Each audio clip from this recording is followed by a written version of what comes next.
Ереванскі дыялог, вялікі саміт еўрапейскай супольнасці ў сталіцы Арменіі. Нашу краіну прадстаўляе Святлана Ціханаўская. Тым часам Лукашенко працягвае ператрэсваць сваіх чыноўнікаў. Ажно цэментны пыл стаіць. І тарнада, якое можа прыйсці ў Беларусь ужо на гэтым тыдні. Аўторак, 5 траўня, 19 гадзіна. Аб'ектыў. Я, Валер Руселік, вітаю спадарства і запрашаю на выданне.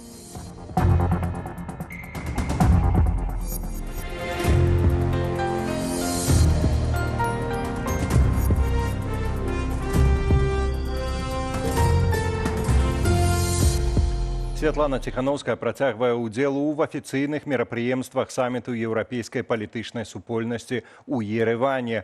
У другі дзень свайго візіту ў Арменію кіраўніца аб'яднанага пераходнага кабінету Беларусі ўзяла ўдзел у канферэнцыі «Ереванскі дыялог», прысвечанай у тым ліку тэме рэгіянальнай бяспекі. Падрабязнасці ў нашым матэрыяле. У межах канферэнцыі «Ереванскі дыялог» Святлана Ціханаўская паўдзельнічала ў панельнай дыскусіі, прысвечанай абароне дэмакратычных выбараў. Праблема ў тым, што дыктатары таксама вучацца выкарыстоўваць тэхналогіі, і штучны інтэлект грае ў гэтым выключную ролю. Але ў нас вельмі творчая і наватарская нацыя, і мы выкарыстоўваем усё, што толькі можна. Напрыклад, мы наладзілі стасункі з буйнымі тэхналагічнымі кампаніямі, сярод якіх Google і Meta. Дыскусія з удзелам Святланы Ціханаўскай прысвячалася супрацьстаянню дэмакратыі і гібрыдных пагрозаў, узмоцненых штучным інтэлектам. Акрамя Ціханаўскай у панелі ўзялі ўдзел прадстаўнікі дэмакратычных інстытуцыяў з Літвы, Сербіі, Балгарыі ды іншых краінаў. У цэлым жа канферэнцыя «Ереванскі дыялог» уздымала пытанні рэгіянальнай бяспекі, еўрапейскага шляху для Каўказу і выклікаў для дэмакратыі ў рэгіёне. Гэта, канешне, дэманстрацыя таго, наколькі роля беларускіх дэмакратычных сілаў умацоўваецца ў тым ліку па-за межамі Еўропы і еўраатлантычнай прасторы, а наколькі ў тым ліку для каўказскіх краінаў так фактычна важна, каб еўрапейская дэмакратычная Беларусь была іх саюзнікам на гэтым шляху. Найлепшай ілюстрацыяй таго, што вялікія палітычныя візіты маюць канкрэтныя вынікі, паводле Мажэйкі, стаў выпадак напярэдадні канферэнцыі.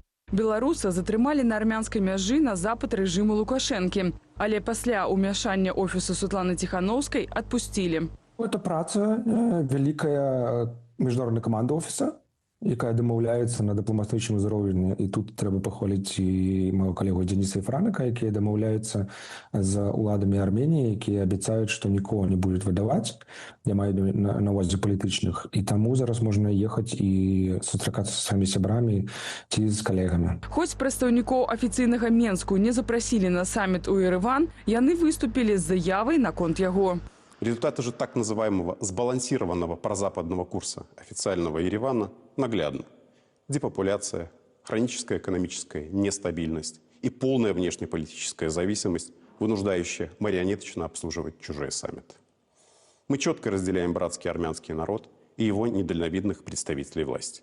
На думку палітолага Вадзіма Мажэйкі, гэтая рэакцыя, як і сам удзел Святланы Ціханаўскай у саміце ў Ереване, дэманструе поўную паразу рэжыму Лукашэнкі. Арменія – гэта адзіны прыклад краіны, якая ў 2020 годзе павіншавала Лукашэнку, а ў 2025 годзе, наадварот, не прызнала ягоныя выбары дэмакратычнымі. Гэта былы, фактычна, можна сказаць, саюзнік па СНД, усё яшчэ пакуль па ДКБ, але абсалютна намінальна, які зараз адкрыта працуе з дэмакратычнымі сіламі Беларусі на чале са Святланай Ціханаўскай. Улады Арменіі і беларускія дэмакратычныя сілы аб'ядноўвае прага да дэмакратыі і праеўрапейскія погляды, мяркуе галоўны дарадца Ціханаўскай Франак Вячорка. Армения удзельнічае ва ўсіх міжнародных фарматах, актыўна выступае за правы чалавека, за дэмакратыю. Мы разумеем складанасці, з якімі сутыкаецца Арменія. Арменія робіць вялікія крокі ў кірунку еўрапейскай інтэграцыі, больш шчыльнай супрацы з еўрапейскім звязам. І мы гэта вітаем, таму што мы таксама спрабуем гэта рабіць. Па-за канферэнцыяй «Еўрапейскі дыялог» на свой другі дзень візіту ў Ереван Святлана Ціханаўская наведала мемарыяльны комплекс і музей-інстытут генацыду армянаў. У памяць пра больш як 1,5 мільёна армянаў, якія загінулі ў Асманскай імперыі, Ціханаўская ўсклала да вечнага агню вянок ад імя народу Беларусі. Аліна Скрабунова, Марк Ватбярэзін, Белсат.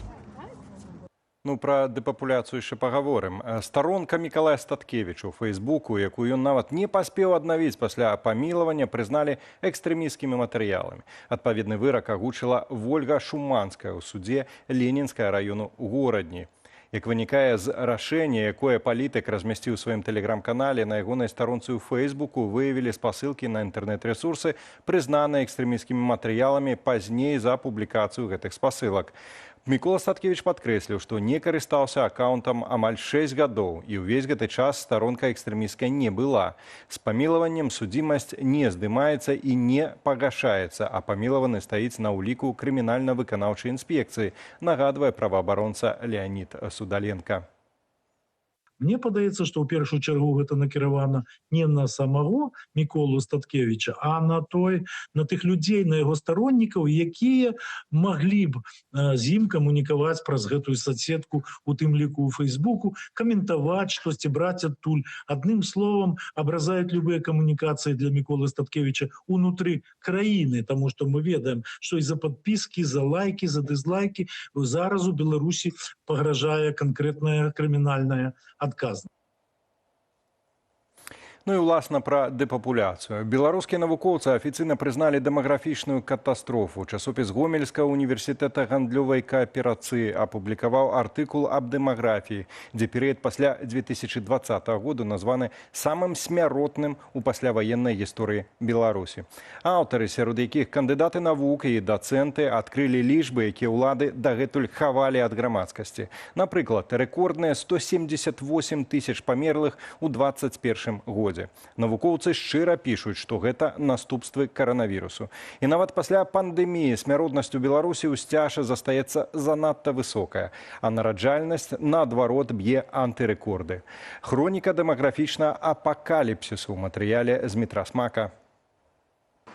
Чыстыя вуліцы, шматлікія беларусы, што спяшаюцца на працу, і абавязкова мамы з дзіцячымі вазкамі. Такія кадры вельмі любіць паказваць дзяржаўнае тэлебачанне, але часам нават праз цэнзураваную карціну прыступаюць чорныя мазкі непрывабнай рэчаіснасці. Гэтым разам праз забароненую статыстыку раптам прабіліся гомельскія навукоўцы. Пасля перапісу 2019 года змяншэнне стала ў 5,9 разу большым – 53 335 чалавек. Такога памяншэння насельніцтва не было за ўсю гісторыю суверэннага развіцця Беларусі. У 2020 і 2021 смяротнасцю Беларусі стала рэкорднай у пасляваеннай гісторыі. Памерлі амаль 150 і 178 тысячаў. Гэта адлюстраванне ковіду, адкрыта кажуць аўтары артыкулу. У мінулым годзе кіберпартызаны заявілі, што атрымалі доступ да схаваных базаў і назвалі празмерную смяротнасць ад каранавірусу больш за 90 тысяч. І вось цяпер ёсць афіцыйнае пацверджанне. Сферы гражданской честности, гражданского активизма этих ученых, потому что у нас традиционно за последние 5 лет эти цифры считались одним из главных государственных секретов, и при том, что было очевидно, что Минздрав врет. Паводле афіцыйнай статыстыкі, самую вялікую колькасць насельніцтва суверэнная Беларусь мела ў 1994 годзе, калі Лукашенко акурат прыйшоў да ўлады. І вось ужо сёлета ў Беларусі афіцыйна можа стаць меней за 9 мільёнаў. Неафіцыйна лік можа быць яшчэ на паўмільёна меншы. Напрыклад, у 2024 годзе ў СМІ трапіў службовы ліст камітэту дзяржкантролю пра забеспячэнне насельніцтва вадой, з якога вынікае, што ў краіне менш за 8 мільёнаў 800 тысяч. Ад афіцыйных лічб трэба яшчэ адняць тых, хто з'ехаў з Беларусі. Здесь не надо пытаться кого-то обмануть, просто эмигранты плохо подсчитываются. Какой-то человек уехал из Беларуси. Как это понять в статистике? Может быть, человек уехал на неделю навестить своих родственников в Польше. Беларускія навукоўцы шчыра вінавацяць у праблемах нараджальнасці Міністэрства аховы здароўя, якое замест сапраўднай працы пачало хаваць інфармацыю. Першыя пасля 2020 года лічбы з'явіліся толькі праз 4 гады. Але іх стая, каб убачыць, што нават на фоне падзення нараджальнасці ва ўсім свеце становішча ў Беларусі анамальнае. За гэты час маленькіх беларусаў стала нараджацца ажно на 40% меней. Ніжэй, чым у Беларусі нараджальнасць толькі ў 4 краінах свету. Вайна і рэпрэсіі яны прыводзяць да таго, што планаванне цяжарнасці літаральна зараз можа адкладацца на нейкія лепшыя часы на потым, калі нешта палепшыцца. Невядома, ці будзе на потым, але проста шмат людзей прымаюць такое рашэнне. Па-другое, гэта тое, што з'язджае вельмі шмат моладзі рэпрадуктыўна актыўнай. Улады прынялі адмысловую праграму, каб да 2030 года палепшыць суадносіны смяротнасці і нараджальнасці. Але цяпер у краіне памірае ўдвая больш, чым нараджаецца, і пакуль тэндэнцыя адваротная.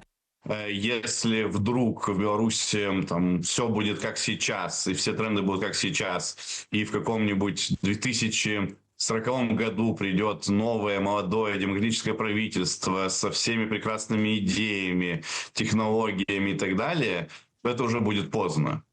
Навукоўцы ў сваім артыкуле таксама глядзяць на планы ўладаў не надта аптымістычна. Паводле іхных падлікаў, за найбліжэйшыя 5 гадоў Беларусь згубіць яшчэ больш як 300 000 чалавек. Таму спадзяюцца на замежных мігрантаў, што прыедуць працаваць замест беларусаў. Зміцер Смак, Белсат.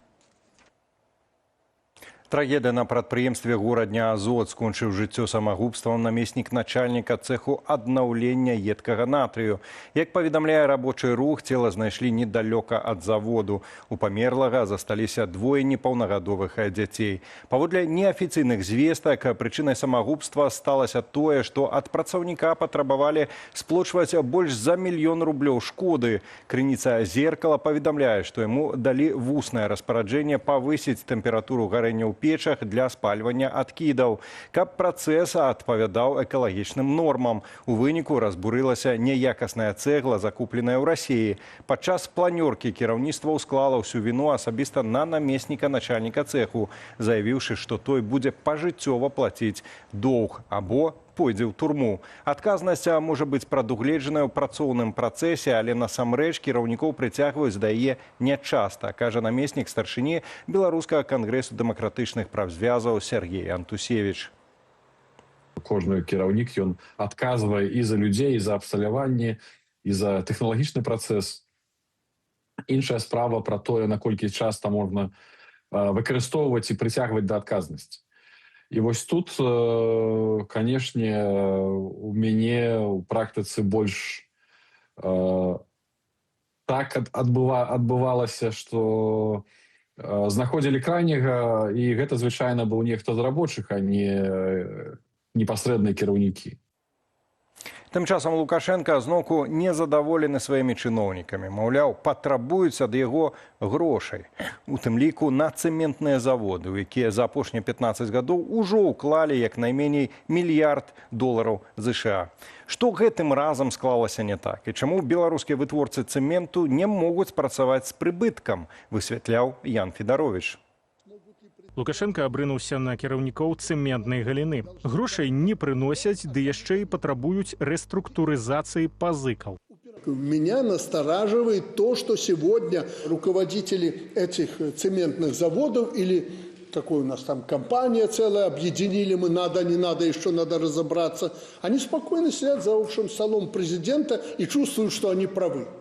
На дадатак Лукашенко нагадаў, што дзяржава, маўляў, добра ўклалася ў цэментныя заводы, а ў 2012-2013 годах правяла іх маштабную мадэрнізацыю. $1 миллиард вложили, идите работайте. Пры гэтым, насамрэч, у цэментную галіну ўклалі нават больш, як перад, гэтак і пасля праведзенай мадэрнізацыі. З апошняга толькі ў 2023 годзе Лукашенко распарадзіўся вылучыць 3 цэментным заводам падтрымку амаль на 38 мільёнаў рублёў. Вось гэты самы буйны план на $1 мільярд, ён быў тады, калі быў дэфіцыт цэмента як у Беларусі, так і ў Расіі, таму што вельмі хутка раслі нафтавыя цэны. І пакуль мы рабілі мадэрнізацыю, гэты перыяд скончыўся і стаў зменшыць. Зменшыць гэтага самага цэменту цэны упалі. Асноўным экспартным рынкам збыту беларускага цэменту застаецца Расія. Пры гэтым расійскія вытворцы выступаюць за абмежаванне імпарту. Выглядае, беларускія цэментныя заводы знайшлі выйсце. Стоимость вывозимого цемента до 40% ниже, чем внутри страны. То есть вы своим людям продаете наполовину цемент дороже половину цены фактически, чем за пределы страны. Што ўвогуле рабіць з беларускімі цэментнымі заводамі і ці можна дамагчыся, каб яны працавалі з прыбыткам, а не цягнулі грошы з бюджэту? Александр Кныровіч упэўнены, што дзяржава Лукашэнкі вельмі кепскі інвестар.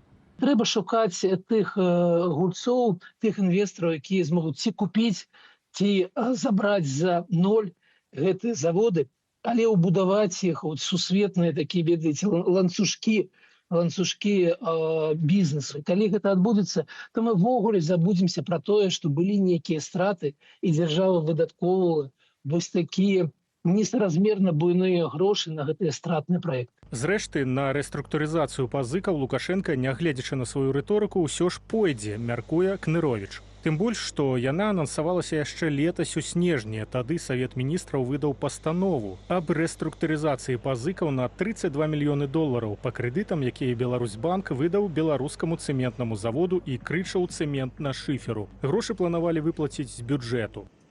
Ян Федарович, Белсат.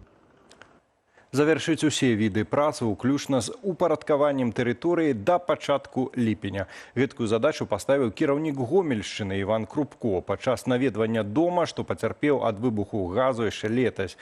Паводле абласнога афіцыйнага тэлеграм-каналу пашкоджаныя паверхі пад'езду адбудаваныя, а зараз пачынаецца капітальны рамонт усяго будынка. На 90% готова крыша, 60% фасада на данный момент по термоизоляции тоже в работе. Выполнены работы по замене оконных блоков в местах общего пользования, также в восстановленных квартирах. Занимаемся заменой также инженерных сетей. Первый, третий подъезд заменены стояки уже водопровода, канализации. Сейчас занимаемся вторым подъездом по плану. Цяпер на аб'екце занятыя 78 працаўнікоў. Выбух у кватэры на вуліцы Косарава ў Гомлі здарыўся ў сярэдзіне снежня, акурат перад пачаткам усебеларускага народнага сходу. Імаверна, з гэтай прычыны ўлады хавалі інфармацыю пра здарэнне. Першапачаткова паведамлялася, што абышлося без ахвяраў, але пазней пры разборах завалаў знайшлі цела жанчыны. Афіцыйна лічыцца, што гэта быў выбух газу праз няспраўнасць абсталявання, але незалежныя медыі пісалі пра няслушнасць гэткай версіі. Сіноптыкі папярэджваюць, на гэтым тыдні ў Беларусі пачнуцца сапраўдныя травеньскія навальніцы, а таксама спёка і тэарэтычна нават тарнада. Асабліва дынамічную сітуацыю абяцаюць на поўначы і захадзе краіны. Чаго чакаць, як падрыхтавацца і калі метэаролагі ўрэшце параяць саджаць бульбу. Марыя Сысой. Беларусь толькі адышла ад красавіцкіх замаразкаў, снегу і шквалістага ветру. Але чакаць стабільнасці надвор'я пакуль не выпадае. Калі на поўдні заўтра будзе да плюс 31 і першы сёлета аранжавы ўзровень небяспекі ад спёкі, то на паўночным захадзе могуць фармавацца небяспечныя навальнічныя хмары, суперячэйкі. Гэта калі сутыкаюцца цёплыя і халодныя паветраныя масы і ўтвараецца магутнае кучава-дажджавое воблака, цэнтр якога віруе. Суперячэйкі гніруць залевы, моцны вецер, а часамі град і нават тарнада. Што праўда, імавернасць апошняга ў Беларусі цяпер невялікая. А вось навальніцы плануюцца, асабліва на Гарадзеншчыне і захадзе Меншчыны. Месцамі чакаюць да паловы месячнай нормы ападкаў, а далей пахаладанне.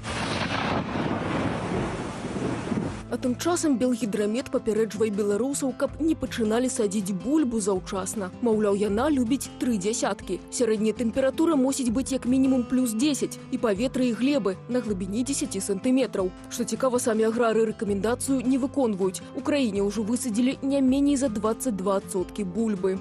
Сейчас у нас температура на глубине 10 сантиметров, необходимая для посадки картофеля, несколько ниже. Поэтому, возможно, те аграрии, которые хотели уже приступить к посадке картофеля, немножко им нужно повременить, дождаться прогревания почвы. А адна з раслінаў пра змены клімату робіцца ўсё радзейшай для Беларусі. Паводле Мінлясгасу знікаюць елкі. Вінаватыя вышэйшыя сярэднегадавыя тэмпературы і зніжэнне ўзроўню грунтовых водаў. С 90-х годов наблюдается усыхание еловых насаждений, поэтому уже на этих вырубках сплошных санитарных планируется и проводится лесовосстановление с использованием твердолиственных пород. То есть мы, может, скоро останемся вообще без елки? Да, скорее всего, что ель сама по себе уже изменяется этот ареал, и она становится более севернее. Она отходит уже на Витебскую область. У цэлым травень нам абяцаюць на 1-2 градусы цяплейшым за норму і да 14 дзён, калі спатрэбіцца парасон. А глобальна распачынаецца Эль-Ніньо, кажа Сусветная метэаралагічная арганізацыя. Пацяпленне паверхневых водаў у Ціхім акіяне дзесь у свеце справакуе празмерныя ападкі, а дзесьці засухі. Марыя Сысой, Белсат. У Воршы са сцяны дому нумар 2 на вуліцы Марата знік маштабны мурал з Уладзімірам Караткевічам.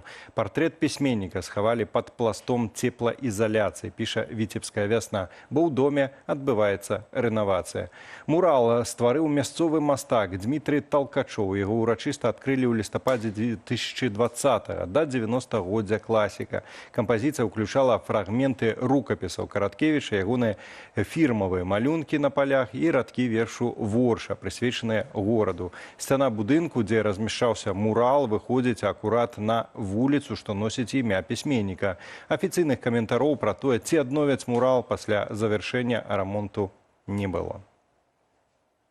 В аб'ектыве на сёння ўсё, болей навіны ў нашых сацыяльных сетках і на старонцы belсат.eu. Ну, інфармацыйны вечар працягваецца, спадарства чакае студыя Белсат, якую мы сёння правядзем разам з Віталём Бабіным.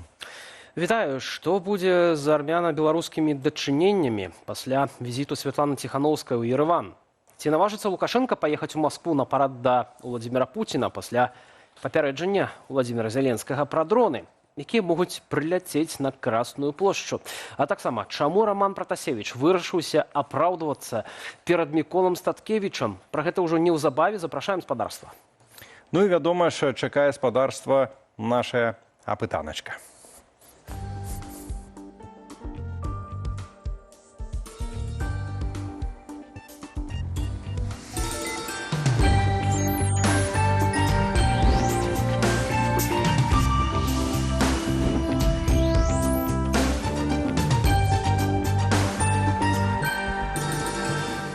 Валера Руселек, Віталь Бабін, жывы эфір, студыя Белсат. І вы, шаноўнае спадарства, калі для вас гэта бяспечна, калі ласка, удзельнічаеце ў нашай традыцыйнай апытанцы пад стрым-трансляцыяй на Ютубе. Сёння рэагуем мы на гэтыя ўсё часцейшыя, дарэчы, апошнім часам развагі, размовы, можа, пара там старонку перагарнуць. Вось як Лукашенка калісьці сказаў, што ўсё забылі, праехалі, давайце неяк далей.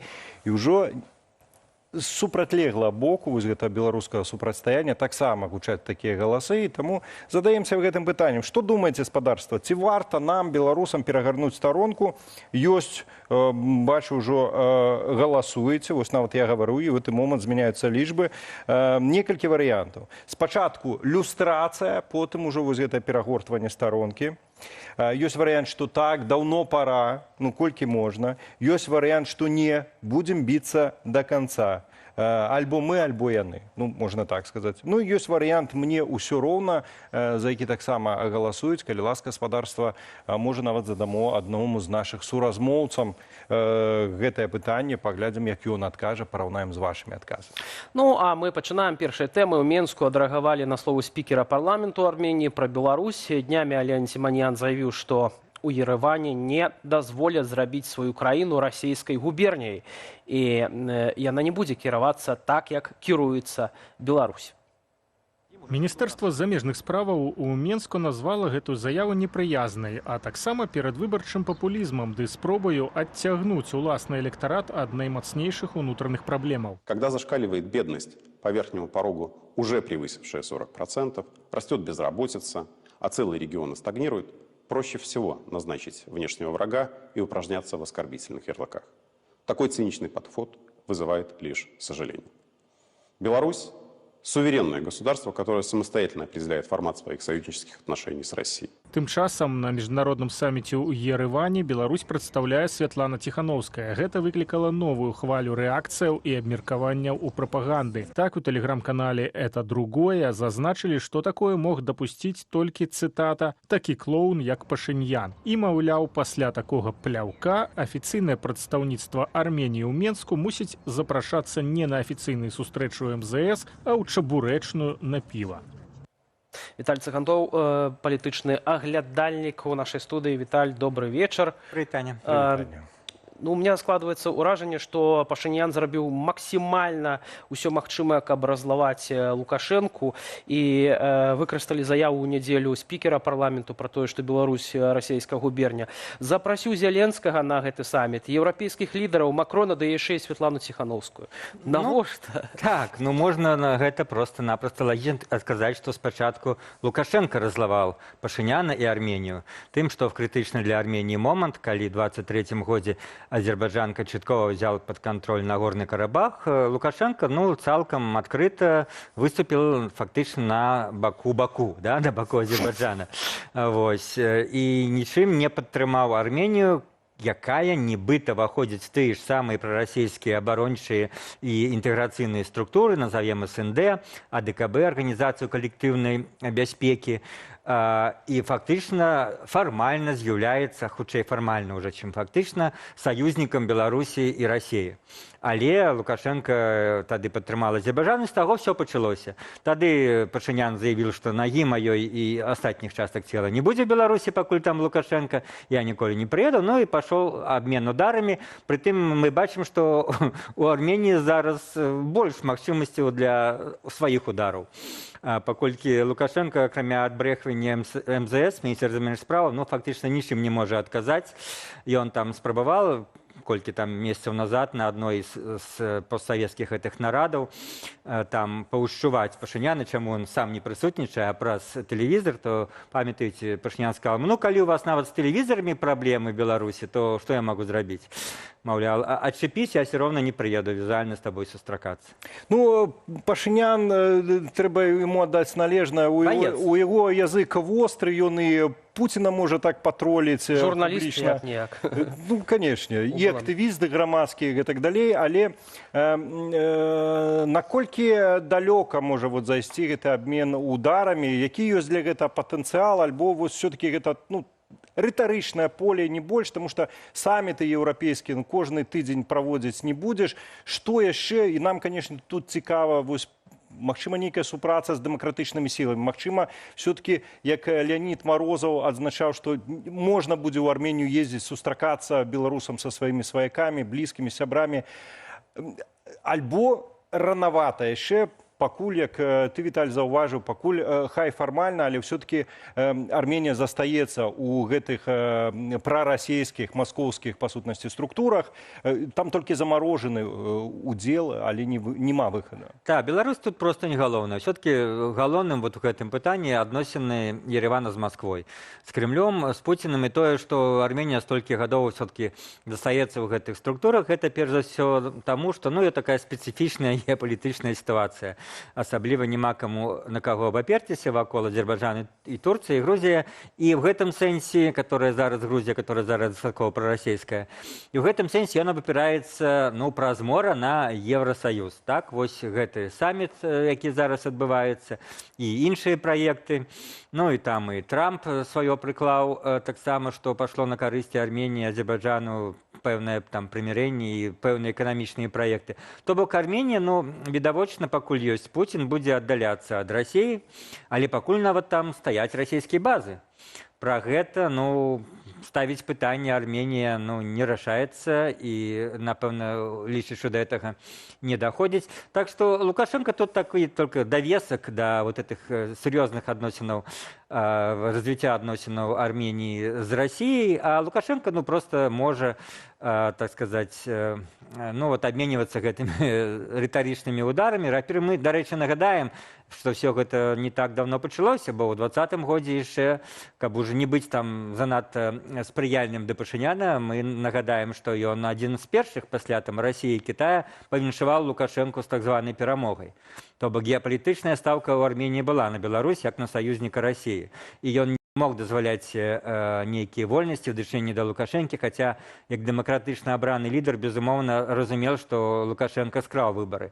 Ну, зараз, канешне, в стылі Остапа, в стылі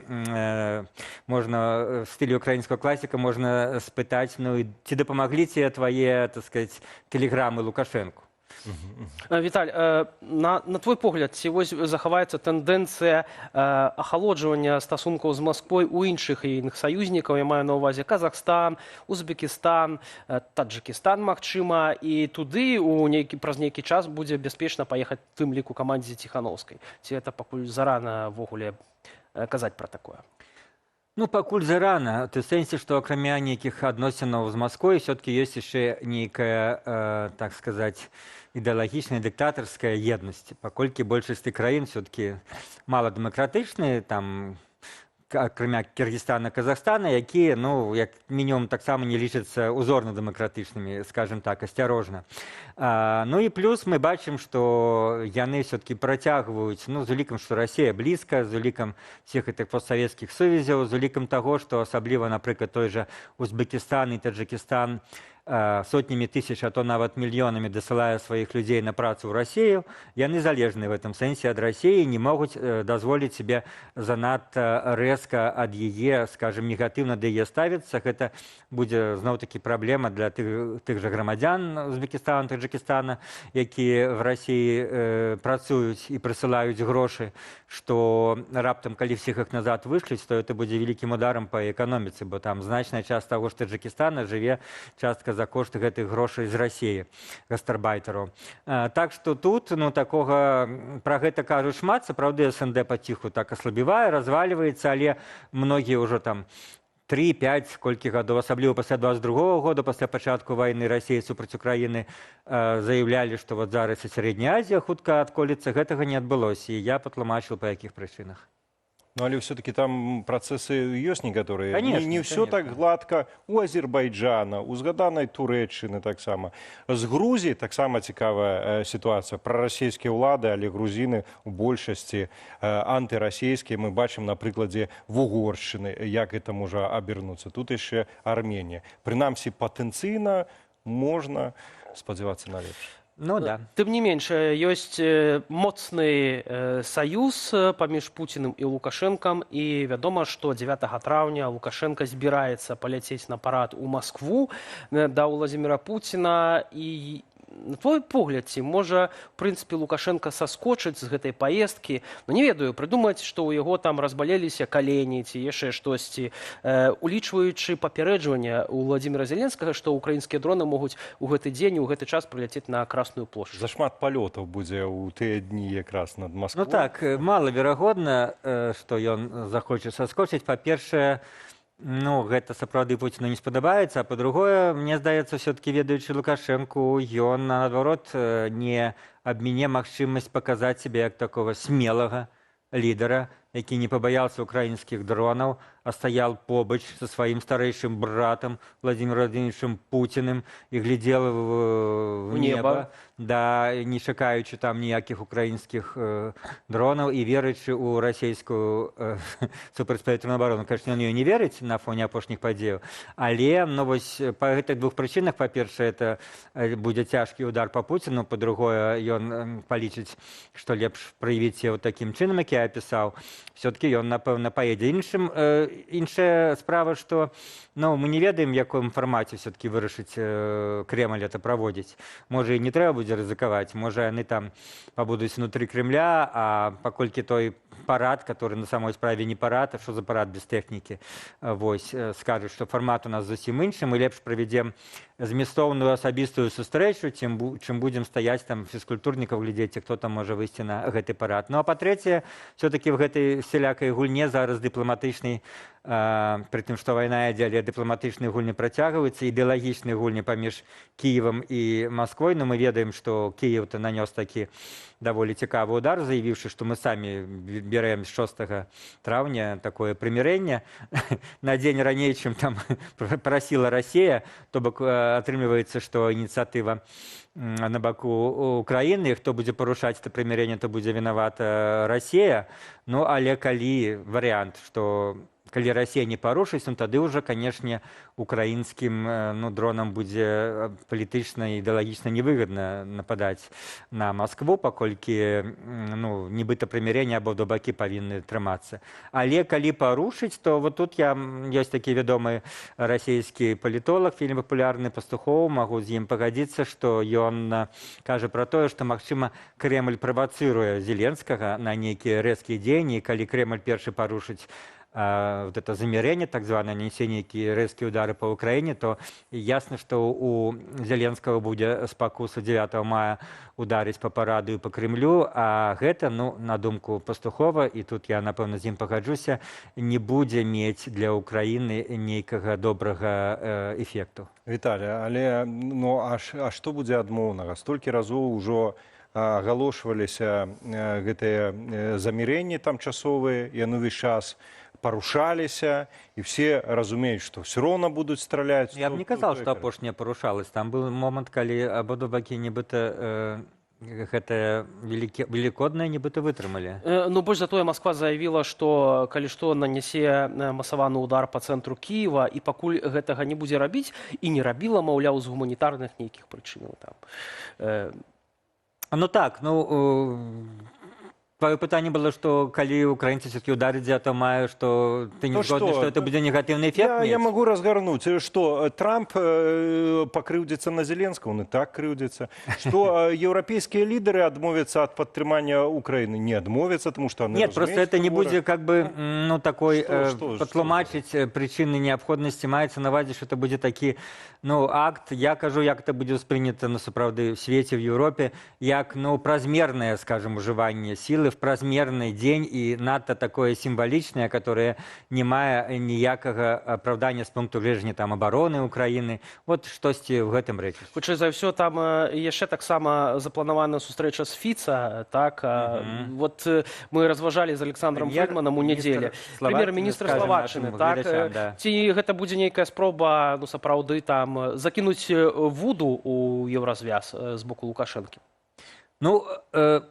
Пакуль сказано, што Фіца падкрэсліў, што не пойдзе на парад на дадзены момант, і пакуль сказано, што ён сустрэнецца з Пуціным. Пра сустрэчу, ясна, што Лукашенко недзе там прытрэцца побач, але пра асабістую сустрэчу няма. І тут цікава, што зараз, напэўна, паўстае пытанне у некаторых налікаў, ці можа гэты премьер-министр Словаччины Фица заменить Орбана, который был таким кротом, как выяснилось, опошние месяцы. Да, пешкой, кротом, мышкой, да, при прислании Путине у Евросоюзе. Это мы спасылаемся на пэўныя словы самого Орбана. І ці можа его заменить Фіца? Конечно, не, бо, па-першае, его няма такого жадання. Ён можа лічыць, што можа дазволіць нейкую маленькую, там, невеликую фронту, там, нейкія такія сімвалічныя акцыі, але ён не будзе настолькі ісці насуперак Евросоюзу, як Шолото Орбан. Па-першае, дваім было трошки веселей, па-другое, Словаччына меншую мае ролю, па-трэцяе, у Орбана была все-таки такая падтрымка внутри краіны, маецца на ўвазе, што ён меў такую большасць, у Фіца она больш такая гнуткая коалиция, больше такая плавающая, в любой момент она может сорваться, его нема такой большасці, як была Орбана, он больше руки звязаны и в тым ліку в замежнай палітыцы. Так что ён максимум, что можа дазволіць сапраўды нейкую фронту, і гэтая фронта, дарэчы, можа быць і в пэўным сэнсе і нават не негативно успрымаецца Брюсселем до пэўнай межы. Ну, ты сам же этот признавал, там, Фіца, что мне все подыходят там в туалете, каб ніхто не бачил, и пытаются, ну, что там сказал Путин? Ну, сапраўды, еўрапейскім лідарам, якія зараз не маюць з ім каналаў сувязі, а тут Фіца з ім сустрэнецца, ясно, все его засыплюць пытаннями, что же он говорил, тебе расскажи. Так что гэта такая фронта, она, по-першае, не ідзе, нават Венгрия, нават Орбан не дазваляўся галасаваць в многих пытаннях супраць агульного, там, супраць санкций, он там выпендрывался, але по самых важных голосованиях был в агульном рэчышчы. Уж тем больше это не будет дозволять себе Фіц. Виталий, у нас есть еще одна короткая цитата. Роман Протасевич адрэагаваў на заявы на свой адрес у публічнай прасторы. Ён адказаў як журналістам, што крытыкавалі ўвагу да ягонай асобы, гэтак і палітыку. Міколу Статкевіча, давайте паслухаем фрагмент гэтай заявы і вернемся да размовы. Усё сваё жыццё вы думалі найперш пра сябе, пра сваю рацыю, сваю барацьбу, свой вобраз у вачах той самай аўдыторыі, якой вы наогул вядомыя. Гэта вашае права. Я не даваў клятвы нікому, каб быць здраднікам чагосьці. Я не навешваў на сябе ніякіх ярлыкоў ці грамадскіх званняў, каб потым гэтаму здраджваць. Маё сумленне чыстае і жыву я спакойна. Як быццам бы давялося апраўдвацца Роману Протасевічу перад Міколам Статкевічам, абодва знаходзяцца ў Беларусі. Як пракаментуеш гэта коротка? Ну, коротко тут психолога трэба, конечно, але відавочна даволі чалавек, які робіць нейкія нізкія ўчынкі, гадасці, ён ніколі, часцей за ўсё, мала хто прызнаецца, што я вот так это і зрабіў кепска. Чалавек хоча знайсці себе апраўданне, шукае это апраўданне, і апраўданне это часам выліваецца перш за ўсё у «а ты хто такой?» на адрес тых асобаў, якія ему это скажуць. Это нібыта какая розніца, хто такой. Ну, ему мільён чалавек могуць сказаць тое, што сказал ему Мікола Статкевіч. Ён накінулся на Міколу Статкевіча. Это такая вот звычайная, вельмі смешная псіхалагічная тактыка. А ты сам не ідэальны. Вось. Ну, другое, вот менавіта, калі чалавек сам адчувае, што ён, безумоўна, рабіў рэчы, за якія сорамна, он пачынае тлумачыць, што нет, яму не сорамна. Каб яму было не сорамна, ён бы нічога не тлумачыў. Это сапраўды так. Дзякуй вялікі, Віталь, за гэтую размову. Віталь Цыганкоў, палітычны аналітык, быў у нашай студыі. Яшчэ адна тэма. Беларускія сілавікі прыйшлі з допытамі да бацькоў блогера, які жыве цяпер у Ізраілі, і ён кажа, што візіты скончыліся для ягонай маці нервовым зрывам. Ну і сам блогер раней стаў фігурантам крымінальнай справы за відэа ў соцсетках. Гаворка пра гарадзенскага блогера і бізнесоўца Ігора Леанарда. Раней супраць яго распачалі крымінальную справу за знявагу прапагандыстаў Азаронка і Гайдукевіча. Падставай стаў відэаролік, у якім блогер каментаваў іхны візіт да іранскай амбасады ў Менску. Паводле Ігора, сілавікі настойвалі на выдаленне ягоных аккаунтаў у соцсетках. Я убрал некоторые ролики с этого аккаунта и взял на себя определенные обязательства, которые я выполню. Сначала тебя не замечают, потом смеются над тобой, потом начинают с тобой бороться. И только после ты побеждаешь. Тым часам стала вядома і пра іншы выпадак. У Менскім аэрапорце затрымалі грамадзяніна Расіі, які спрабаваў вылецець у Арменію. Паводле праваабаронцаў, Іван Любшын планаваў атрымаць там французскую гуманітарную візу і пакінуць краіну. Аднак беларускія памежнікі перадалі яго сілавікам, пасля чаго мужчыну вывезлі ў Расію. Цяпер супраць яго распачатая новая крымінальная справа, а таксама прызначаны адміністратыўны арышт. У нашай студыі з'явіўся Валентин Стефанович, праваабаронца з праваабарончага цэнтру «Вясна» і былы палітвязень. Спадар Валентин, добры вечар. Вітаем на Белсаце і, канешне ж, віншуем вас перадусім з вызваленнем. Вельмі рады вас бачыць. Добрый вечар, дзякуй вялікі. Для вас, вось, калі вы выйшлі са зняволення, стала шокам вось маштаб рэпрэсіяў, які разгарнуўся за апошнія 5 гадоў? Ну, я в некаторым сэнсе сачыў за тым, што адбываецца. Праўда, так, в абмежаваных памерах, толькі праз дзяржаўныя СМІ і праз дзяржаўнае радыё. Ну, калі ў калоніі быў, то яшчэ і тэлевізію часам глядзеў, то, в прынцыпе, я бачу, што адбываецца, чытаў. І, канешне, калі я ўжо выйшаў на волю, то бачу, што, на жаль, пацвярджаецца то, што рэпрэсіі працягваюцца, адных палітзняволеных вызваляюць, і на іх месца знаходзяцца новыя людзі, а можа нават і болей яшчэ, чым вызвалілі. Каб зразумець маштаб з гэтых рэпрэсіяў, наколькі ён змяніўся, ці можам мы, таму што рэпрэсіі раней жа былі, і ўсё тое, што цяпер робіць Лукашенко, яно было і раней, можа, не ў такіх маштабах папросту. Ці можна цяпер такую метафору ўжыць, што ў калоніі, што тут, па сутнасці, адна вялікая турма. Краіна ператворана ў турму, таму што, калі мы узгадвалі зараз, напрыклад, блогера гарадзенскага, які ў Ізраілі, прыходзяць да яго сваякоў, тэрарызуюць. Маіх таксама перыядычна, нашых калегаў многіх таксама прыходзяць, і людзі папросту як закладнікі. Людзі, па сутнасці, у няволі і пад поўным кантролем вось гэтай рэпрэсіўнай машыны. Ці можам мы такую метафору ўжываць, альбо ўсё-такі яшчэ гэта такое згрувашчанне з гэтых фарбаў? Ну, безумоўна, сітуацыя пасля 2020 года, яна значна пагоршылася па шмат якіх паказніках, і я абсалютна пагаджуся, што рэпрэсіі не з'явіліся толькі зараз. Мы іх назіралі перыядычна, і Беларусь наваходзіла ў такі цыклічны рытм. То есть адбываюцца выбары, узмацняюцца рэпрэсіі, праходзіць нейкі час, пачынаецца некая пэўная адліга, мы іх прынамсі две можам згадаць, это так званыя макееўскія адлігі, якія былі там перад гэтым, і пачыналіся якраз такі з вызвалення палітычных зняволеных. Але пасля 2020 года мы бачым, што прыняты такія захады да такога поўнага кантролю грамадства, і калі раней, скажам, былі хаця б наяўныя палітычныя партыі, якія былі зарэгістраваныя там міністэрствам юстыцыі, не ўдзельнічалі ў выбарах, так, безумоўна, яны там нікуды не траплялі в гэтых выбарах, але прынамсі існавалі. То зараз іх няма ні ўрадавых арганізацыяў, няма незалежных СМІ, і грамадства фактычна пад такім поўным кантролем. Ну, такую можна, алегорія сама мне прыходзіла ў галаву такую, калі параўноўваць матрёшкі, то есть большая турма, меншая турма, меншая і так далее, адна ў адной. Ну, можна так сказаць.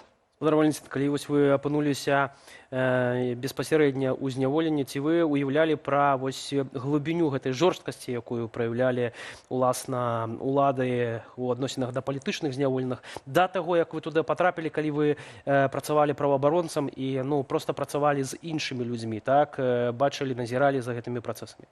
Ну, праваабарончы цэнтр «Вясна» займаўся маніторынгам месцаў пазбаўлення волі. Мы шмат пра гэта пісалі і пра тое, што сама сістэма пенітэнцыярная беларуская, она фактычна не была рэфармаваная з часоў Савецкага Саюза, шмат што там засталося нязменным, тое ж умовы ШИЗа і так далей.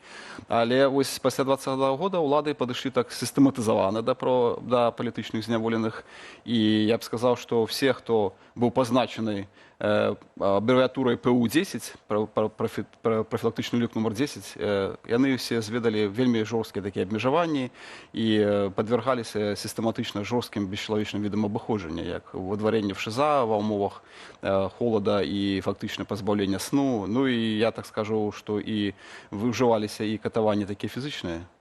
А в адносінах да вас як это было? Не, адносінах да мяне не, але я ведаю такія выпадкі, таму што я в некаторым сэнсе, як праваабаронца, знаходзіўся в такой працоўнай камандыроўцы, то я, канешне, шмат рознай інфармацыі збіраў там. Уласна, наконт камандзіроўак яшчэ хацелася б удакладніць, таму што вось маем прыклад цяпер вызваленага Анджэя Пачобута, які дагэтуль даследаваў антысавецкае падполле, і па сутнасці ён трапіў, ну, як бы это ни гучала, ну, вось у такую камандыроўку ён трапіў унутр гэтай сістэмы, якую гісторыю, якую даследаваў. Вы, як праваабаронца, калі трапілі туды, ці даведаліся штосьці новае, таму што, ну, безумоўна, камунікавалі з тымі, хто знаходзіўся там, адсочвалі, маніторылі інфармацыю, ці штосьці новае, чаго не бачна нават самым заангажаваным праваабаронцаў з волі з таго боку кратаў, ці штосьці? Ну, я так сказаў бы, што, можа быць, нічога новага я там не даведаўся, але іншая справа ведаць, іншая справа адчуваць самому. Зараз я абсалютна ясна бачу, якім чынам трэба рэфармаваць гэтую сістэму, пачынаючы там з такіх рэчаў, як змяненне ўмоваў ШИЗа, пазбаўлення тых рыснічак так званых, якія не даюць пранікаць дзённаму святлу ў камеры, і это вельмі шкодна для зняволеных, і заканчваючы наяўнасцю некага дзейснага кантролю над этой сістэмай проста. Валентин, у такой ситуации мы пообещали нашим глядачам, что задамо то же самое пытание, якое адресовали им и нашему соразмовцу, вам.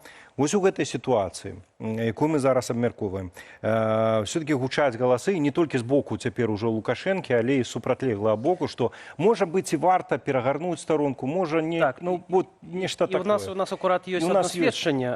Мы б хацелі б таксама даць паслухаць, значыць, заяву праваабаронцы Насты Лойкі. Яна акурат вось была, падаецца, разам з вами вызваленая, разам з нашай журналісткай Кацярынай Андрэевай 19 сакавіка, пасля чаго яны ўжо на волі тут паразмаўлялі, вялікая гутарка, якую мы вам рэкамендуем. А цяпер невялічкі фрагмент, дзе Наста Лойка апавядае пра сваё стаўленне да супрацоўнікаў Губазіку, калі ласка. Кажа, што нам далі шанец з таго, што памілоўка, яны далі нам шанец, так, на новае жыццё лепшае. Ну, якая памілоўка? Ты бачыла дакумент аб памілаванні тваім? Ну, я не бачыла, но публічна гэта гучала, як мы ж аб'ект гандлю. Нам далі шанец тым, што нас прадалі і дазволілі нам выехаць. Ну, не дазволілі нам прымусова, да, нас вывезлі, хутчэй, это будзе больш дакладны тэрмін, але, ну, я ім таксама дам шанец на тое, каб не пераглядваць шмат разоў наша інтэрв'ю, не слухаць, што там кепскае пра іх сказала. Нічога кепскага пра іх не скажу. Яны рабілі сваю працу, яны рабілі працу, як умелі, як лічылі патрэбным. Супер, я гатова з імі ўзаемадзейнічаць, вучыць іх правам чалавека, там, дапамагаць з тэмай міграцыі, там яшчэ чымсьці, абсалютна гэта в маіх такіх марах заўжды прысутнічала. Вельмі великадушна з твайго боку, Наста. Мне падаецца, што такія абставіны зараз і гэта магчыма. Навошта в сябе трымаць гэту азлобленасць, і, ну, мне гэта зараз ніяк не дапаможа. Гучаць розныя меркаванні, у тым ліку вось і пра перагарнуць старонку, ці надышоў час. Вось мы далі 4 варыянты адказу для нашых гледачоў. Спачатку люстрацыя, потым старонка. Так, даўно пара. Не будзем біцца до конца. І ёсць варыянт, пра які я не пытаю, мне ўсё роўна. Які варыянт бліжэйшы? Ну, я сказал бы так, биться не биться, але я лічу асабіста, што тыя, хто здзяйсняў злачынствы супраць чалавецтва, хто здзяйсняў такія злачынствы, як катаванні палітычна матываваныя, яны проста павінны панесці адказнасць адпаведнасці з заканадаўствам. 60% галасоў падтрымліваюць ваше меркаванне. Спадар Валентин, вернемся вось да гэтага вызвалення. Яно стала магчымым у тым ліку намаганнем Злучаных Штатаў і асабіста спецпасланніка Джона Коула, спецпасланніка прэзідэнта ЗША.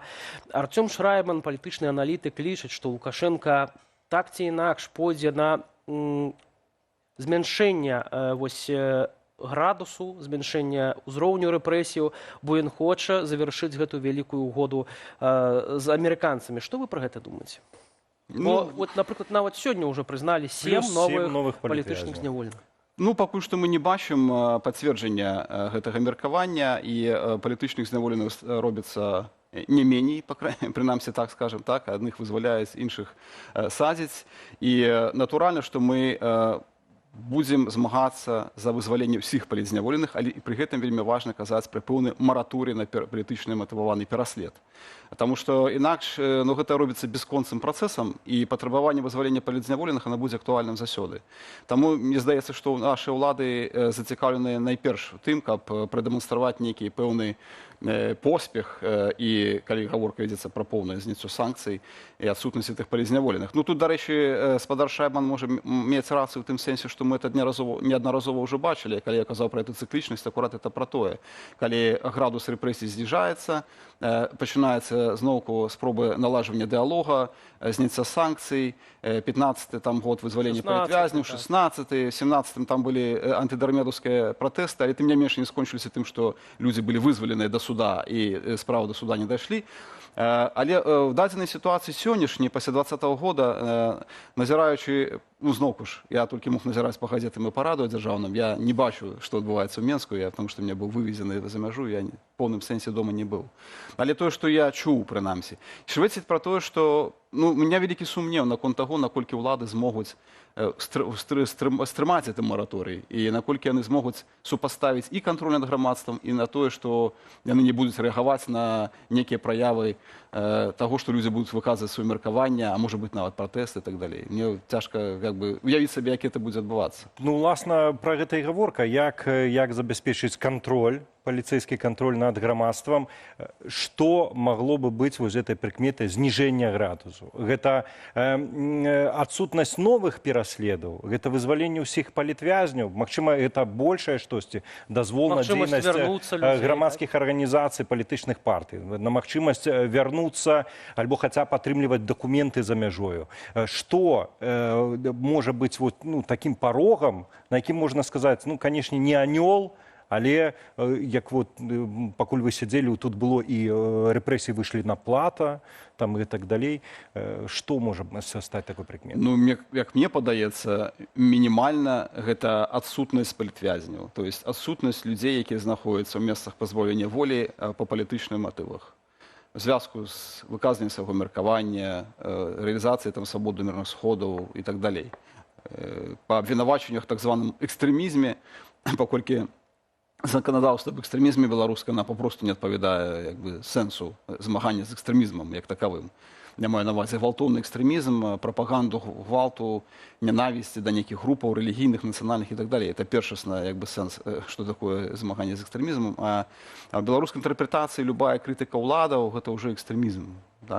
Это то есть на то, што мы маем права. Мы маем права крытыкаваць улады, мы маем права іх не падтрымліваць, і мы маем права нават пратэставаць супраць іх. Ну, это, як сказаў, мінімум. Але ўвогуле, канешне, гэта свабодная дзейнасць палітычных партыяў, любых відаў і накірункаў. Гэта свабодная дзейнасць грамадскіх арганізацыяў, незалежных СМІ і так далей, і так далей. Спадар Валентин, у вас ёсць адчуванне, ці можа яно у вас было нейкае разуменне наконт гэтых рэпрэсіяў, ці кантралююць гэтыя працэсы гэтых рэпрэсіяў зверху? Я маю на ўвазе сам Александр Лукашенко альбо ягоныя блізкія там сілавікі, ці ўсё гэта так ідзе па накатанай, што проста не Лукашенко, ні хтосьці там тыпу Шеймана і Кубракова проста не маюць ніякага кантролю над гэтым? Я особисто лечу, что у нас все в Украине кируется в таким ручным режиме. То есть он так запускается, так же он и спыняется. И это, в принципе, попередний досвід про это свідчить. І ось ці цудовні губазики, про яких казала Наста, ось, вони роблять ровно на то, що їм дадений загад. То есть все залежить від поставленої задачі. Була б задача забивати нас, і вони б так само так робили б свою працю. Це просто праця, нічого особистого, ми просто вас заб'ємо. Що вони, до речі, і робили. І були і випадки, так. Тому, якби, вони можуть це робити, можуть це не робити, але питання в системі і в огулі і контролю над цим. Між тим, все-таки тут тоді варто удокладніць, ёсць такі меркаванні про те, що Лукашенко у нейкім сэнсе нават закладнік вось гэтых всіх сілавікоў, якім дазволіў усё, і цяпер мужики не поймут. І тому ён перад імі апраўдваецца, вот як я тут выпускае кагосьці. І ён бы, можа, і хацеў бы зменшыць гэтыя рэпрэсіі альбо спыніць іх, але ж мужики не поймут. Наколькі гэтая версія мае сэнс, альбо все-таки сапраўды загад? Ну, папярэдні досвід паказвае, што гэта ўсё кіравана. І таму, адпаведна, калі будзе загад, сістэма будзе зробіць паўзу. Яна не зменіцца, не будзе ніякіх сістэмных зменаў, я гэта просто не веру зараз. Але просто яна можа зрабіць паўзу да некага новага электаральнага перыяду, які нас всіх чакае ў 30-м годзе. І пытанне, што будзе ў 30-м годзе, мы зноўку вернемся да сітуацыі піку рэпрэсій, і зноўку будуць палітвязні, зноўку будуць катаванні, і зноўку будуць ахвяры, не дай Боже. Ну, то есть пытанне як бы застаецца. Это такая реакция на сённяшнюю ситуацию, на некие экономичные проблемы, натурально. И я не схильны думать, что Лукашенко вызволил нас тому, что он вырашыў перагарнуць эту сторонку, наладзіць широкі грамадскі дыялог, прымірыцца нарэшце, прымірэнне ў грамадстве некае зрабіць. Не, это тому, что санкции и тому, что экономичные проблемы. Вось толькі гэта.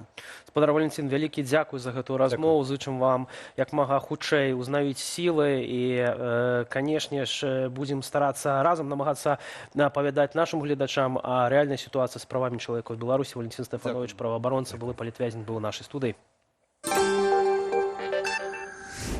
Теперь наша сталая рубрика «Жыццё рэгіёнаў», якую мы рыхтуем супольна з рэдакцыяй БГ Медыа. У горадні рэканструкцыя скверу на вуліцы Дарвіна выклікала хвалю абурэння сярод мясцовых жыхароў. Улады абяцалі захаваць утульнасць старога парку, дадаць сучасныя элементы і не закранаць зялёных насаджэнняў. Аднак замест абнаўлення гараджане бачаць масавую высечку дрэваў і знішчэнне кустоў. Людзі сцвярджаюць, рэальнасць істотна адрозніваецца ад абяцанняў. Вот как проводят реконструкцию в сквере по улице Дарвина. Уничтожают все кусты.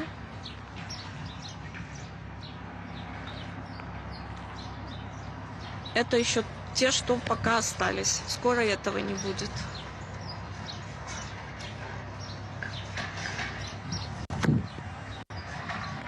Деревья уничтожат тоже. Здесь росла белая акация, которая изумительно пахла весной. Люди приходили наслаждаться этим запахом. Ничего не осталось. Нарушена экосистема. Ежиков, белок мы здесь больше не увидим. Наверное, скворцов тоже.